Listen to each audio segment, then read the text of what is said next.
as promised, I wanted to make a really quick video to show you how to do this QR thing. So as you can see, the QR code that's on my phone, and this is how I made it. So you go to QR code-monkey.com and select the Vcard option, which I've done here.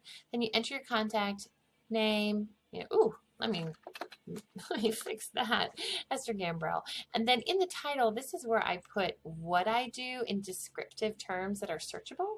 And that helps because at a networking event, a lot of times people aren't going to remember that maybe I'm a branding photographer or I do graphic design.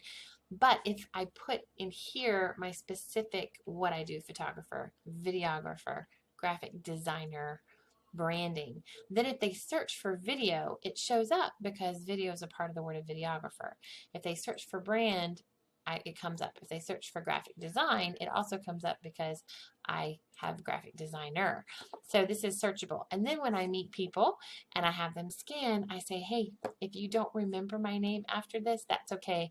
When you need a photographer, just search for photographer in your contacts and I'll come up. So I enter in all the information, and another tip here is down in the website, if you type in the whole HTTPS in your entire website address there, a lot of times in the contacts when they save it, it becomes a clickable link, and that's nice too because then people can just go straight from your website to your website from their contacts. So then down here in colors, I've already set my color, but if you know your hex code for color, put that there. You can do multiple colors, but I would suggest that whatever this color is, it's a dark color so that there's good contrast on the screen to be able to scan it. Then you can add your logo image. I don't use my business logo here. I use my face because most of the time people want to connect with me. So I just put my face there, but you can put whatever you want, upload it or use one of these. Then in custom design, this allows you to change the shape of these little doodads in the QR code. I suggest if you're going to do this on the phone, go ahead and use this as the default one, and I'll show you why in a minute.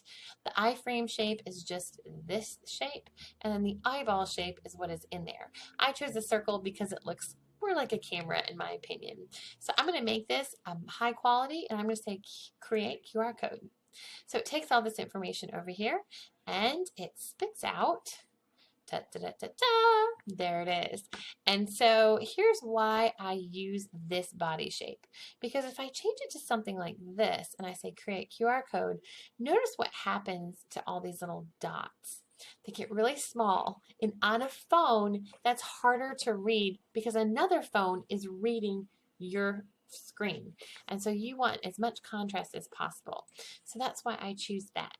Then the next thing that you do is you go ahead and download it. And this is where it's great. It's free.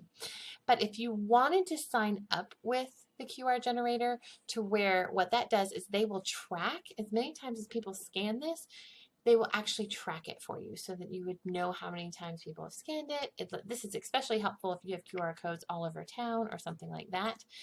And so it's very helpful to be able to track like a menu scan or a promotional scan or something like that. When the box popped up, I just saved it to where it would go. Then what I like to do is I like to send this picture that I just saved to myself in Facebook. And I don't know if you knew that you could do that, but you can go on your desktop, go to Facebook, and attach the picture in your Facebook so that the picture comes in your Facebook Messenger on your phone.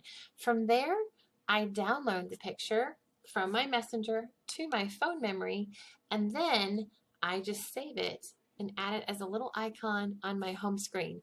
You can do that on Android and you can do that on iPhone, and if you need help with that, I can help you as well, but I won't go into those details because most people know how to do that. And if you don't, just Google it, how to save something to a shortcut to your home screen on whatever device you have. And then from then on, when I'm at a networking event, I just click that when somebody wants my card or my information. And it's hard to see on this camera. I hope that you guys can see it. But when you click on that, it will go, and then it saves to their phone. It literally, when they click on this, it says save contact, and all they have to do is click save, and that's it. So I hope this was helpful. Let me know if you have any questions. You can contact me. Here's my information. I'll talk to you soon. Bye.